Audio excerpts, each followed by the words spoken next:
रेडिफाई academy for commerce. तो आज हम लोग शुरू कर रहे हैं CLPA का फर्स्ट क्लास। CLPA जो एक चैप्टर सब्जेक्ट हम लोग का, उसमें आप लोग का थर्ड सेमेस्टर क्लास 12 में 4 चैप्टर आप लोग का है, जिसमें से 2 आप लोग का लॉ का पार्ट है और 2 चैप्टर आप लोग का क्या है, ऑडिट का पार्ट है।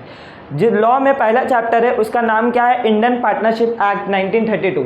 आप लोग का वहाँ पे लिखा हुआ law of partnership. Law of partnership मतलब इंडियन पार्टनरशिप एक्ट 1932 का बात किया। इसके बाद जो चैप्टर है वो आपका कंपनी लॉ है। क्या है, कंपनी लॉ है। 10 मार्क का आपका पार्टनरशिप से आएगा और 10 मार्क का आप लोग का कंपनी लॉ से आएगा। तो लॉ का पार्ट आप लोग का 20 मार्क्स का आएगा, 20 मार्क्स आप लोग का ऑडिट से आएगा। क्लियर है। जिसमें से थर्ड चैप्टर ऑडिट का है, वो ऑडिट प्रोसीजर, वो 14 मार्क्स का है। और लास्ट एक चैप्टर है रूटीन ऑडिट चेकिंग वगैरह कर गया, audit checking and test checking, वो आपका 6 मार्क का है।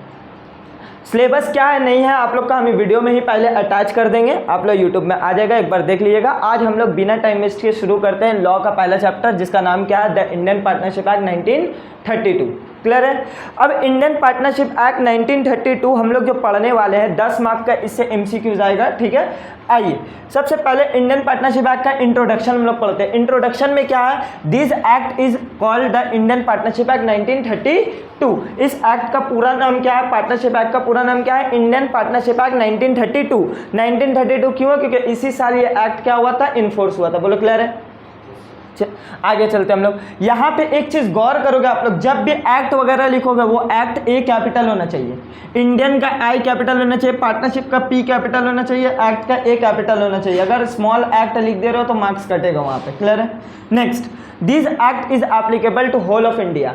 होल ऑफ इंडिया मतलब इंडिया के मतलब डोमेस्टिक टेरिटरी के अंदर जितना भी जगह आ रहा है वो हर एक जगह में ये लॉ क्या है, एप्लीकेबल है। ऐसा नहीं बोल सकता दिल्ली का लोग कि ये लॉ हम लोग के लिए फॉलो नहीं होगा। सर ऐसा क्यों लिखा हुआ है, क्योंकि देखो इससे पहले आप लोग को बताया हम बहुत बार क्लास में कि जम्मू एंड कश्मीर एक ऐसा जगह था जिसको लेकर के बहुत ज़्यादा झमेला हुआ करता था।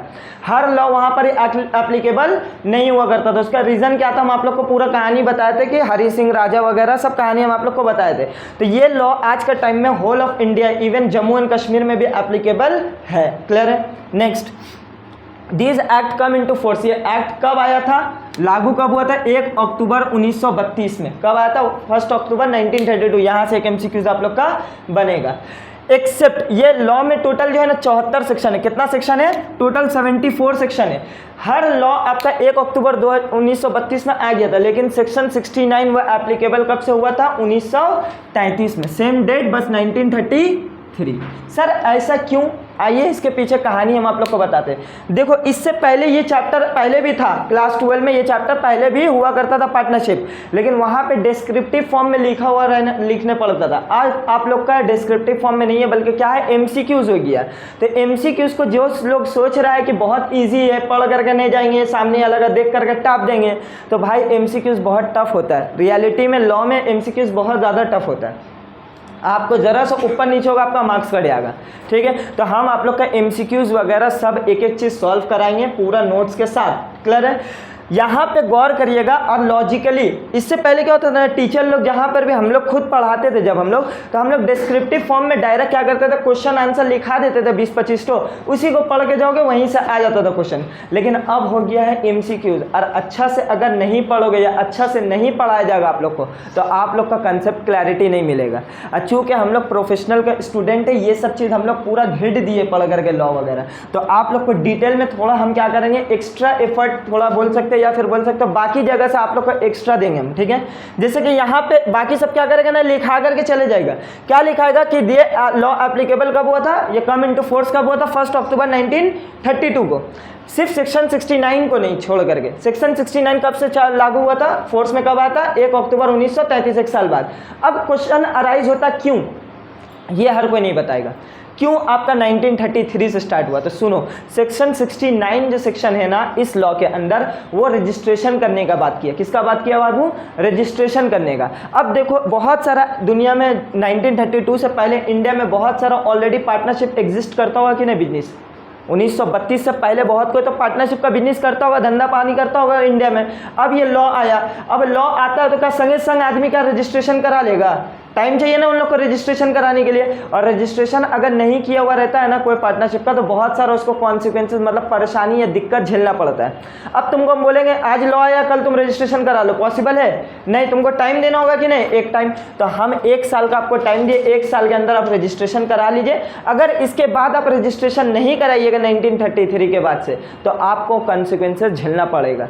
समझ में आया? अब वो कॉन्सिक्वेंसेस क्या है इसी में हम आपको बताएंगे, बस थोड़ा आगे आएगा वो सब चीज़। क्लियर है? आगे बढ़े। Next, this act is based on English partnership act 1890। देखो आप लोग को पता है इंडिया में ब्रिटिश गवर्नमेंट 200 साल हुकूमत किया। इंडिया में ऑलमोस्ट लॉ वगैरह जितना कुछ है ना वो ब्रिटिश गवर्नमेंट, इवन कॉन्स्टिट्यूशन भी जो हम लोग का बनाया हुआ BR अम्बेडकर जी, डॉक्टर भीमराव अम्बेडकर जी के जो बनाए हैं, वो ड्राफ्ट जो किए ना वो सामने इंग्लिश कॉन्स्टिट्यूशन को सामने रखते हुए, उसको मद्देनजर रखते हुए हम लोग बनाया। अपना खुद का कोई चीज़ हम लोग का नहीं है। हम लोग क्या किया, कॉपी किए कुछ चीज़, कुछ नया भी लाया, ऐसा बात नहीं है, सब कॉपी किया। तो इंडियन पार्टनरशिप एक्ट 1932 से आने से पहले वो कौन सा लॉ हम लोग का इंडिया में चलता था, 1890 में ब्रिटिश गवर्नमेंट बनाया था। इसी के लिए इसका नाम क्या है, इंग्लिश पार्टनरशिप एक्ट 1890। समझ में आया? क्लियर है? Next, this act was earlier part of Indian contract act 1872। बात को समझिएगा, इंडिया में ना 1872 का इंडियन कॉन्ट्रैक्ट एक्ट आया था। बात को अच्छा समझिएगा, this act was earlier part of Indian contract act. इससे पहले इंडियन कॉन्ट्रैक्ट एक्ट आप लोग पढ़ कर गए आए 11 में, ठीक है, लॉ में। तो इंडियन कॉन्ट्रैक्ट एक्ट 1872 बहुत बड़ा लॉ हुआ करता था, बहुत बड़ा एक्ट था। उसके अंदर हर एक चीज़ आता था, मूवेबल प्रॉपर्टी, इमूवेबल प्रॉपर्टी, मतलब हम तुमको पेन बेच रहे वो भी कॉन्ट्रैक्ट इसमें कवर होता था, बिल्डिंग बेच रहे तब भी वो कवर हो जाता था, उसमें चेक वगैरह का लेन देन, समझ में आ रहा, हर एक चीज उसमें क्या होता था, कवर होता था। सोल प्रोप्राइटरशिप बिजनेस करो वो भी एग्रीमेंट कवर होता था, पार्टनरशिप बिजनेस करो वो भी इंडियन कॉन्ट्रैक्ट एक्ट में आता था। तो इंडियन कॉन्ट्रैक्ट एक्ट बहुत बड़ा हो गया था, तो उसमें क्या किया, उसका एक पार्ट को हटा कर करके नाम कर दे दिया Indian partnership act 1932। Indian contract act से ही सोगा एक्ट भी आया। सोगा एक्ट मतलब सेल्स ऑफ गुड्स एक्ट, जो आप लोग को पढ़ा है लास्ट सेमेस्टर में। क्लियर है? तो इंडियन कॉन्ट्रैक्ट एक्ट बहुत बड़ा पार्ट था, उसका कुछ पार्ट को ना अलग कर करके सेपरेट लॉ बना दिया, जिसका नाम क्या है, इंडियन पार्टनरशिप एक्ट 1932। क्लियर है? आगे चलिए। ये एक्ट में कितना सेक्शन है, तो सेक्शन 74 तक का सेक्शन है। आगे पढ़िए। This act is not exhaustive in nature. बहुत अच्छा से समझिएगा, अगर कोई चीज़ इंडियन कॉन्ट्रैक्ट एक्ट चीज़ हामी भर रहा है और वही चीज़ के बारे में contract act, Indian contract act ना बोल रहा है, पार्टनरशिप बोल रहा हाँ करना चाहिए और कॉन्ट्रैक्ट एक्ट बोल रहा नहीं करना चाहिए, तो बात किसका सुना जाएगा, कॉन्ट्रैक्ट एक्ट का। इसका बात नहीं सुना जाएगा। क्यों? क्योंकि ये एग्जॉस्टिव नेचर का है, नहीं है। एग्जॉस्टिव नेचर मतलब देखते ही उसी का बात सुनेंगे हम लोग। समझ में आ रहा? तो कहीं पे अगर कोई एक्ट के साथ लड़ाई हो जाएगा तो किसका बात सुना जाएगा, उसका बात सुना जाएगा, ना कि इसका। क्लियर है? क्योंकि ये एग्जॉस्टिव नेचर का नहीं है। आगे बढ़े। अब आते हैं इसके बाद, क्यों इंसान पार्टनरशिप करता है। ठीक ठाक तो सोल प्रोप्राइटरशिप बिजनेस हम लोग कर रहे हैं, है ना। सोल प्रोप्राइटरशिप मतलब अकेला बिजनेस कर रहे, पूरा प्रॉफिट जो हो रहा हम उठाएंगे। तो पार्टनरशिप करने का मकसद क्या होता है, तो पहला मकसद क्या है, एक्सपर्टीज मिलता है आपको दूसरा पर्सन का। जैसे आप लोग बिजनेस कर रहे हैं, आप अकेला बिजनेस कर रहे थे, आपको लगा नहीं मसनून सर के पास थोड़ा क्या है, नॉलेज ज़्यादा है बिजनेस करने का, तो चलिए मिल करके साथ में हम लोग बिजनेस करते हैं। तो एक्सपर्टीज आपको चाहिए, या मेरा स्किल चाहिए। आपके पास पैसा बहुत है लेकिन आपको पढ़ाने नहीं आता, आप बोले सर पार्टनरशिप में मिल करके कोचिंग खोलिए, मेरा पैसा रहेगा, आप पढ़ाइएगा, जो भी प्रॉफिट होगा आपस में हम लोग आधा आधा बांट लेंगे। तो स्किल का आपको ज़रूरत है, मेरा एक्सपीरियंस का आपको अगर मेरा ज़रूरत है, तो आप क्या करते हो, पार्टनरशिप का अप्रोच करते हो। दूसरा रीज़न क्या है, आपके पास पैसा नहीं है, आपके पास हुनर तो है लेकिन आपके पास पैसा नहीं, कैपिटल नहीं है, तो आप दूसरा इंसान को अप्रोच करते हो, भाई तो मेरा बिजनेस में पैसा लगा, हम काम करेंगे, दोनों जो होगा आपस में बांट लेंगे हम लोग। क्लियर है? थर्ड क्या है, रिस्पॉन्सिबिलिटीज़। कोई ऐसा बिजनेस है जो आप अकेला मैनेज नहीं कर पा रहे हो। समझ में आ रहा? मान लो हम अपना कोचिंग को एक्सपैंड करने मांग रहे हैं, नारकल डांगा राधा बाजार में कोचिंग हम सोच रहे हैं कि 2-3 जगह और खोले, हावड़ा में खोले या कहीं और खोले, ठीक है बिजनेस। तो अगर हम सब जगह अपना कोचिंग एक्सपैंड करेंगे तो हर जगह तो हम अकेला मैनेज नहीं कर पाएंगे, हमको लोग चाहिए मैनेज करने के लिए, है ना, वो भी भरोसा वाला। तो हम क्या करेंगे, एक पार्टनर को रख लेंगे कि ले भाई कोल्लू टोला वाला कोचिंग तुम संभालो, तोपसिया वाला तुम संभालो। समझ में आ रहा? तो उसके लिए हम लोग क्या करते हैं, रिस्पॉन्सिबिलिटी शेयर हो जाता है पार्टनर रहने से। लास्ट क्या है, increase in risk taking appetite. आपको रिस्क लेने में डर लग रहा है, भाई हम पूरा पैसा लगाएंगे तो क्या होगा, डूबने का डर है, तो साथ में आप किसी को ले लेते हो कि भाई ते भी कुछ पैसा लगा, नुकसान होगा तो दोनों भाई मिल करके एक दूसरा का कंधा में रोएंगे। समझ में आ रहा? कंधा में सर रख करके रोएंगे। अकेला डूबने से अच्छा है किसी को साथ में ले करके डूबो, तो आपका रिस्क भी क्या होता है, बढ़ जाता है पार्टनरशिप में। तो ये सब रीज़न की वजह से आदमी क्या करता है, पार्टनरशिप करता है। क्लियर है, आगे बढ़े। अब आते हैं हम लोग पार्टनरशिप, जो मेन चीज़ है। पार्टनरशिप होता क्या है, पार्टनर क्या होता है, फर्म किसको बोलते हैं और फर्म नेम किसको बोलते हैं, ये सब का डेफिनेशन, इसको डेफिनेशन सेक्शन बोलते हैं। क्या बोलते हैं, डेफिनेशन सेक्शन। और सेक्शन नंबर 4 में डेफिनेशन लिखा हुआ पार्टनरशिप का। नॉर्मली हर एक्ट का सेक्शन नंबर 2 रहता है डेफिनेशन सेक्शन, लेकिन पार्टनरशिप में सेक्शन नंबर 4 डेफिनेशन सेक्शन है। क्लियर है। अब सेक्शन नंबर 4 में पार्टनरशिप किसको बोलते हैं, तो यहाँ पे आप लोग को जो ब्लू पेन से नज़र आ रहा है वो पार्टनरशिप का डेफिनेशन है, ग्रीन पेन से जो नज़र आ रहा है वो पार्टनर का डेफिनेशन है, फर्म का डेफिनेशन रेड पेन से, और फर्म नेम का डेफिनेशन फिर से ब्लू में। यहाँ पे आप लोग को हम कुछ मार्क कराएंगे, पहले आप लोग यहाँ तक का लिख लिए होगे। देखो जो नहीं लिखा है वीडियो को पॉज करके एक बार लिख लीजिए। पढ़िए पार्टनरशिप सेक्शन 4। जब भी डेफिनेशन आएगा आप कैसे लिखिएगा, आपको क्वेश्चन भी आ सकता है कि पार्टनरशिप का डेफिनेशन सेक्शन कौन सा है, तो क्या बोलिएगा, सेक्शन नंबर 4। क्लियर है। पढ़िए पार्टनरशिप क्या, पार्टनरशिप इज द रिलेशन, क्या है, partnership is the relation between person. यहाँ पे सबसे पहले हम अंडरलाइन करेंगे रिलेशन में, किसमें, रिलेशन में। अब रिलेशन जो होता है मतलब एग्रीमेंट का बात किया, रिलेशन मतलब यहाँ किसका बात किया, पेंसिल से आप लोग लिख दीजिएगा। रिलेशन का मतलब यहाँ किसका बात किया, एग्रीमेंट का बात किया। किसका बात किया बाबू, एग्रीमेंट का बात किया। रिलेशन मतलब आपका माँ बाप का रिलेशन नहीं, बल्कि यहाँ पे कोई दो इंसान का रिलेशन होगा, वो एग्रीमेंट के तहत रिलेशन आएगा। क्लियर है, उन लोग के बीच में मुआहिदा होगा, एग्रीमेंट होगा। क्लियर है। अब वो एग्रीमेंट ओरल भी हो सकता है, यहाँ पे हम लिख रहे ओरल भी हो सकता है और रिटन भी हो सकता है। ये आप लोग अकाउंट्स में भी पढ़े हो, है ना। एग्रीमेंट क्या होता है, आप लिखित तौर पे भी कर सकते हो या मुंह से बोल करके भी। मान लो हम कोई अपना दोस्त के साथ पार्टनरशिप किया, हम बोला आ भाई बैठ करके लिखेंगे, तेरा कितना हिस्सा होगा तो कितना पैसा लगाएगा। वो मेरा दोस्त है, वो बोला भाई क्या लिखा, आपस में हम लोग दोनों का तो चलता है, अच्छा मिजाज है, छोड़ ना, मुँह से बोल करके जा, तेरा 3 हिस्सा मेरा 2 हिस्सा। ओरल भी हो सकता है, रिटन भी लिख सकते हो। लेकिन आपको डर है कि बाद में मुकर जाएगा, तो आप उससे अच्छा क्या है, लिख लो, क्योंकि लिखतम के आगे बत्तम नहीं चलता, हो तो सबको पता है। क्लियर है। पहला चीज़ रिलेशन, रिलेशन बिटवीन किसके बीच में, पर्सन्स। यहाँ पर्सन को भी हम अंडरलाइन कर रहे हैं। अब यहाँ पर्सन का मतलब हर तरह का पर्सन होता है, हर तरह का पर्सन मतलब नेचुरल पर्सन भी होगा, जो कि हम लोग है, 2 हाथ 2 पैर आँख है, ठीक है, नेचुरल पर्सन।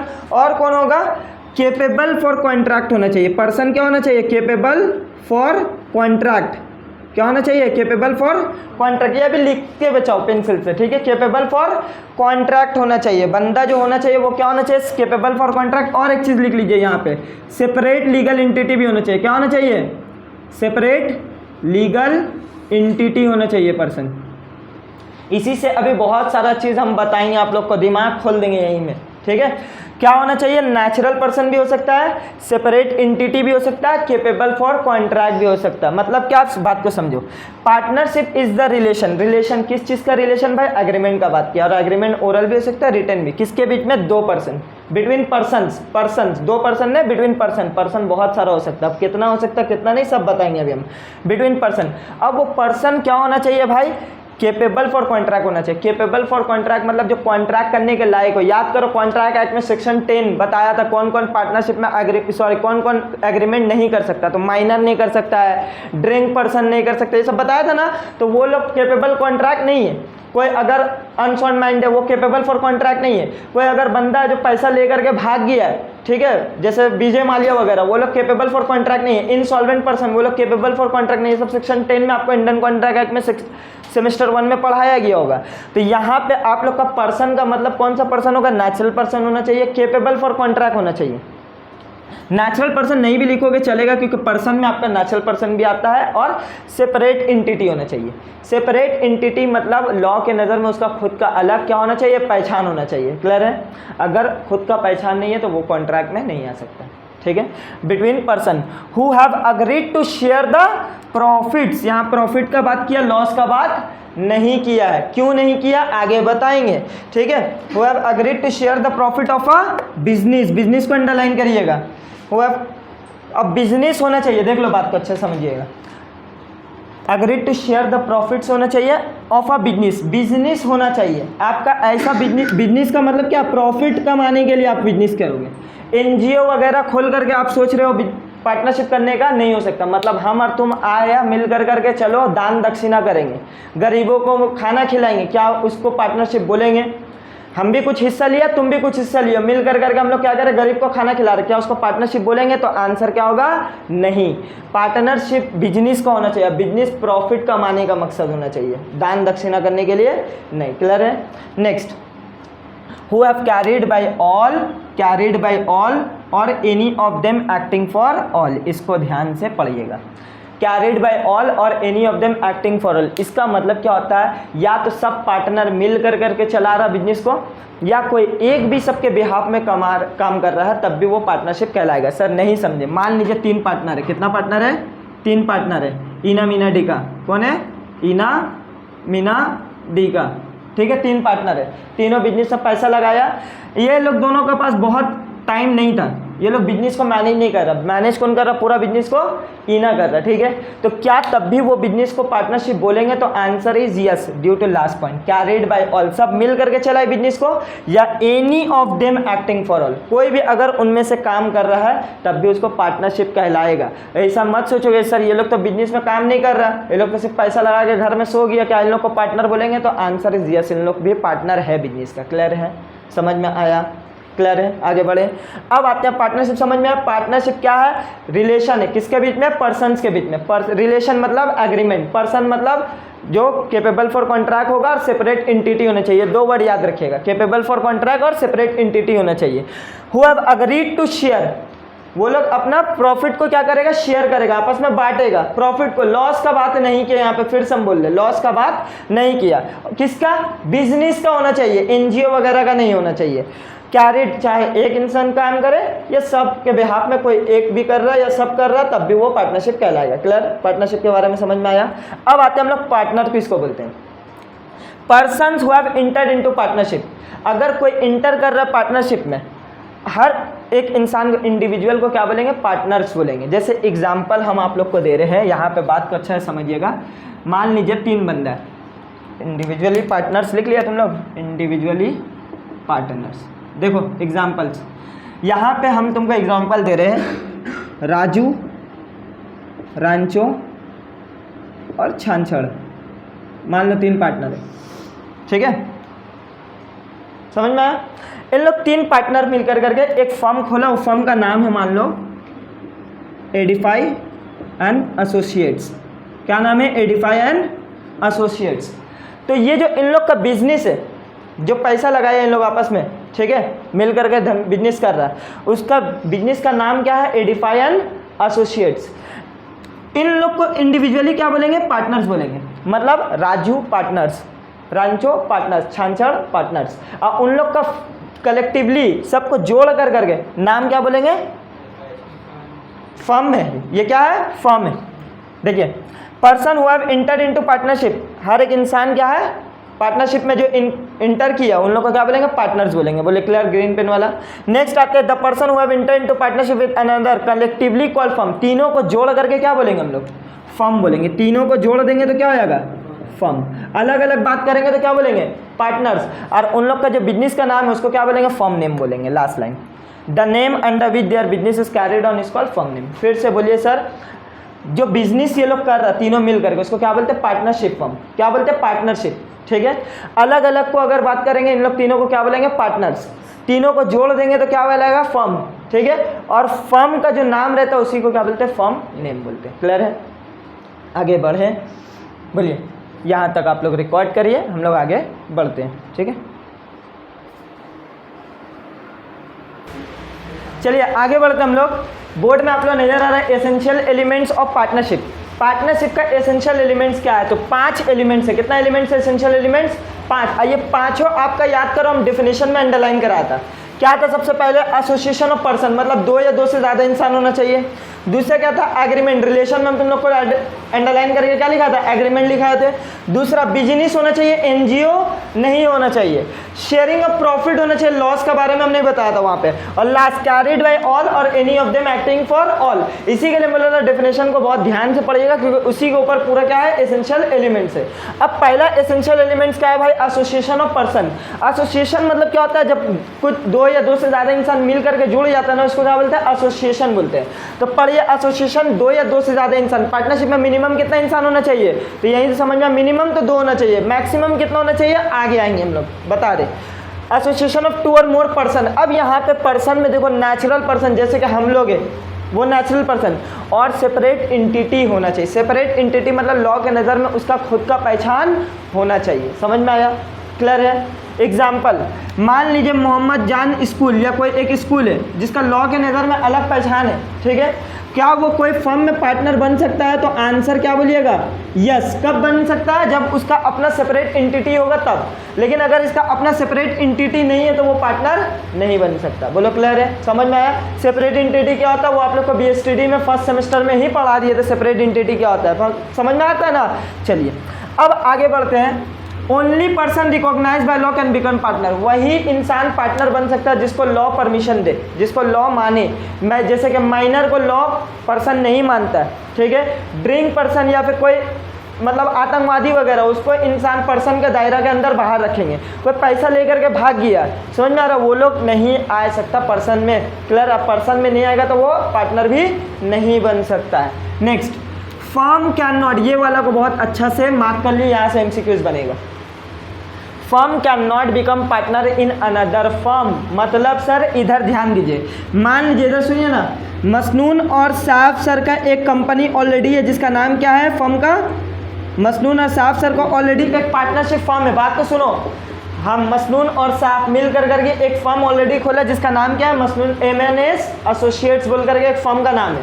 क्या वो किसी और फर्म में जिसका नाम है आरएनएस एसोसिएट्स वहाँ पे पार्टनर बन सकता है, तो आंसर क्या बोलिएगा, नहीं। क्या बोलिएगा, नहीं। बोलो क्यों, क्योंकि आप याद करो पार्टनरशिप जब पढ़ा रहे थे आप लोग को बीएसटीडी में, वहाँ पे हम बताया था वहाँ पर ही क्या होता है, सेपरेट इंटिटी नहीं है पार्टनरशिप में। सेपरेट इंटिटी कहाँ होता है, कंपनी में होता है। कहाँ होता है, कंपनी में, एलएलपी में, वहाँ पे आपका सेपरेट इंटिटी है, लेकिन आपका फर्म में सेपरेट इंटिटी नहीं होता। फर्म और मसनून दोनों क्या है, सेम माना गया, फर्म और साफ सेम माना गया, तो मसनून और साफ पार्टनर बन सकता है, लेकिन फर्म हम लोग का पार्टनर नहीं बन सकता। लेकिन सर रिलायंस कंपनी क्या इस पार्टनरशिप में पार्टनर बन सकता है, तो आंसर क्या बोलिएगा, यस। बोलो क्यों, क्योंकि उसका सेपरेट इंटिटी है, रिलायंस कंपनी का अपना सेपरेट इंटिटी है, तो ये पार्टनर बन सकता है, लेकिन कोई फर्म दूसरा फर्म में पार्टनर नहीं बन सकता। याद रहेगा ये चीज़, यहाँ से एमसीक्यूज बनेगा। Firm can not become partner in another firm but company can become partner in another firm, reason क्या है, सेपरेट इंटिटी का। क्लियर, आगे बढ़ते हैं। माइनर कभी भी पार्टनर नहीं बन सकता फर्म में, लेकिन हाँ माइनर एडमिट हो सकता है सिर्फ बेनिफिट्स के लिए। सर समझे नहीं, मान लीजिए 2 पार्टनर है, 3 पार्टनर है, मान लीजिए एक्स वाई जेड, ठीक है, 3 पार्टनर था, क्लियर है। अब मान लो एक्स मर गया, एक्स डाई हो गया, उसका बेटा था जो 16 साल का था, कितना साल का था, 16 ईयर्स का, वो पार्टनर में जुड़ने मांग रहा है, तो जुड़ सकता है अगर ये दोनों रजामंदी, मतलब ये लोग हामी भर दे, तब इन लोग का परमिशन के बिना ये पार्टनर नहीं बन सकता। ये जो पार्टनर बनेगा सिर्फ और सिर्फ बेनिफिट के लिए, मतलब फ़ायदा होगा तब ये अपना हिस्सा लेने आ जाएगा, नुकसान ये नहीं सहेगा। नुकसान कौन सहेगा, सिर्फ वाई या जेड, मतलब मेजर पार्टनर ही नुकसान झेलेगा, माइनर कभी भी नुकसान नहीं झेल सकता। बोलो क्लियर है, समझ में आया बात को, एक बार और बता दीजिए। मान लीजिए 3 पार्टनर है, एक्स वाई जेड पार्टनर है, एक्स मर गया और इन लोग का एग्रीमेंट में बना हुआ था कि अगर कोई भी पार्टनर मर जाएगा तो उसका बाल बच्चा उस फर्म में पार्टनर बन जाएगा। एक्स मर गया, अब जिस एक्स मरा था ना जिस दिन, उस टाइम में उसका बेटा माइनर था, 16 साल का था, 18 साल नहीं हुआ था, माइनर था, ठीक है। वो फर्म का पार्टनर तो बन गया, लेकिन बेनिफिट के लिए सिर्फ, नुकसान अगर होगा बिजनेस में तो इसका कोई भरपाई करने इसको ज़रूरत नहीं है क्योंकि ये अभी बच्चा है, लेकिन फ़ायदा होगा तो चले जाएगा लॉलीपॉप लेते लेते, अंकल अंकल हिस्सा दीजिए हमको, मेरा पापा का। समझ में आया, क्लियर है। तो माइनर पार्टनर बन सकता है सिर्फ और सिर्फ किसके लिए, बेनिफिट के लिए। क्या बोलिएगा, माइनर, नॉर्मली अगर क्वेश्चन आएगा कैन माइनर बिकम पार्टनर, तो आंसर क्या बोलिएगा, नहीं, वो पार्टनर माइनर नहीं बन सकता, लेकिन बन सकता है बाकी सब पार्टनर का कंसेंट से। कंसेंट मतलब हामी भर देगा बाकी सब पार्टनर को, बन सकता है, लेकिन सिर्फ किस लिए, ओनली फॉर द बेनिफिट के लिए, नुकसान के लिए नहीं। बोलो क्लियर है, आ जाएगा आगे। नेक्स्ट, अब सुनिए, एसोसिएशन ऑफ पर्सन, कितना इंसान होना चाहिए पार्टनरशिप में, मिनिमम 2, मैक्सिमम कितना, 50। अब सुनिएगा बात को अच्छा से, यहाँ पे बात को सुनो, ओए सबका बुक में अलग